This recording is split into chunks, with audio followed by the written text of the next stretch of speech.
And what we tend to do, and this is reflected on lots of research across lots of different police forces, what we tend to do with our community engagement is that we have a broadcast approach to community engagement. We go out and meet them, our PCSOs, and go and meet with certain individuals, but there's a limit to the number of people they can meet every week, especially if they're abstracted to do other stuff. Information comes into the desk or into an operations or a call center. Calls for service come in there, and that's allocated out to different sectors and different officers. And then a separate part of the organization, often corporate comms, will send information out to an undifferentiated mass out on Facebook and Twitter, films and YouTube clips and stuff like that. So all that leads up to is a tendency to look towards and refer to what are often known as grass tips rather than grassroots representatives. The usual suspects, the people we always meet when we go out to community meetings, the professional consultees.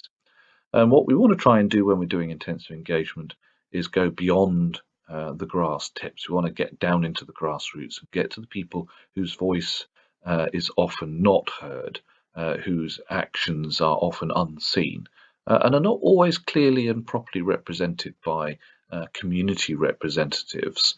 We need to be quite clear that our community representatives are actually representative and do understand and do know their communities. So we need to challenge ourselves on that. Now, another way of thinking about the challenges of neighbourhood policing is based around this ladder of participation by Arnstein back in the 70s. What we want to try and do is make sure we're pushing our consultation, our work with the community up this ladder rather than sliding down. Generally, police forces will send information out. They don't generally manipulate information, but they certainly send information out to reassure the public around levels 2 and 3, but they don't really ask the public to do anything.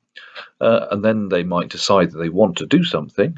We have ideas, and then we go out and ask the general public whether it's a good idea, and then the police go and do it. Or we tend to say, go out and tell people that we're in control.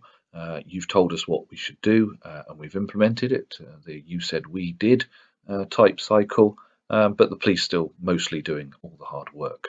And this is often a situation where even other parts of the public sector expect the police to take the lead in delivering stuff. And increasingly, we're pushing towards 6, the partnership, this idea that we're sharing ideas, we're sharing decisions and sharing roles, so the community members are participating in their public safety in some way. We still want to push that further and further up the way as the resources for policing becomes less and less.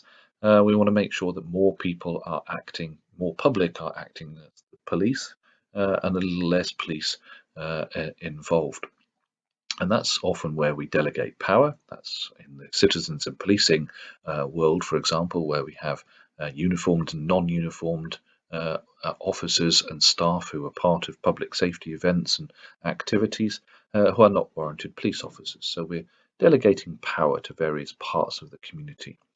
And ultimately, at the top, we want to make sure that the citizens are taking much more control and responsibility for making sure that they are doing everything they can to make their neighbourhood a safer place.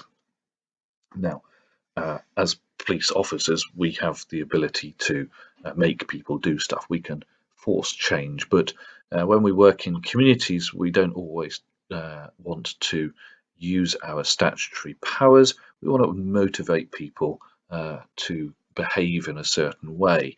We don't want them to behave in one way when we're there and then revert back to the old behaviour as soon as we're no longer there.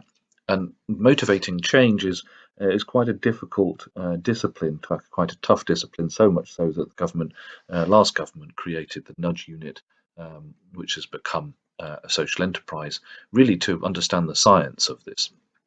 In our work, we use techniques called motivational interviewing to help us think about how we encourage people to make changes such they don't really notice the changes they're making. It just becomes normal business.